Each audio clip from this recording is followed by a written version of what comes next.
Adrian Haley? Yes, that Adrian Haley, CEO of the multi-billion-dollar Hale Corporation, a man who rarely stopped for anything or anyone, froze in place at the sound of the little girl's trembling plea. It was supposed to be a quick shortcut, a way to avoid paparazzi. But now, fate had pulled him somewhere else entirely. The little girl couldn't have been more than 6. Dirt smudged her cheeks. Her small hands gripping the limp arm of a woman collapsed beside her. Her eyes are too big, too scared, locked onto Adrian's. Please, see a broken bar. Mommy can't walk a broken bar. Something old and painful tightened in Adrian's chest, something he thought he buried with his past. He knelt beside them, the concrete cold beneath his knee. The woman lay unconscious, her breathing shallow, clothes frayed as if she'd been running or struggling for far too long. What happened? Adrian whispered gently. She broken bar. She fainted. Mummy said we should run because the bad man was coming back. But she just to the girl's voice cracked as she fell. Adrian didn't hesitate. He scooped the woman into his arms, so light, far too light, and held her securely against him. The girl clutched his sleeve as he carried her mother out of the alley. With every step, he felt an unfamiliar protectiveness rising within him. At the hospital, the doctors rushed her into emergency care. The little girl stuck close to Adrian, her tiny fingers wrapped tight around his larger hand, refusing to let go, as if she'd finally found someone strong enough to hold on to. "What's your name?"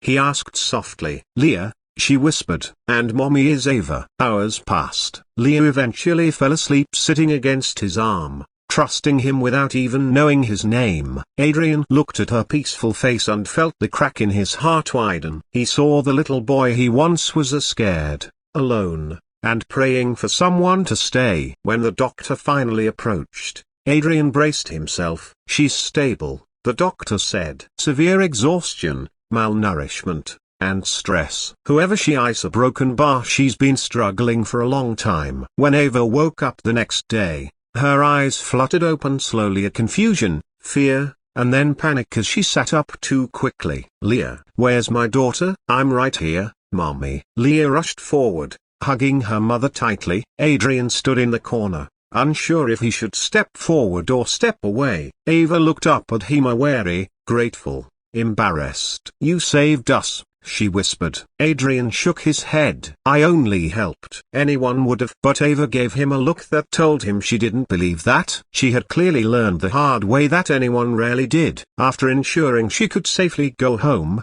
Adrian offered to drive them. Ava hesitated, but Leah tugged her hand excitedly. "Mommy, he helped us. He's a good man." Good man. The words hit harder than they should. Their home turned out to be a single room in an old, broken building with a leaking roof and moldy walls. It wasn't a home. It was desperation with a door. Ava's cheeks flamed with shame as she whispered, "Thank you, Mr. Hale. We'll be okay from here." But they weren't okay. Adrian could see that clearly. Something inside him refused to walk away. Days turned into weeks. He checked on them, brought groceries, arranged medical appointments. He fixed the leak, installed a new heater. Leah clung to him every time he visited, calling him Uncle Adrian with a shy grin that always melted him. Still, Ava tried fiercely to remain independent. She refused money, refused charity, refused anything that felt like pity. "I don't want to be a burden,"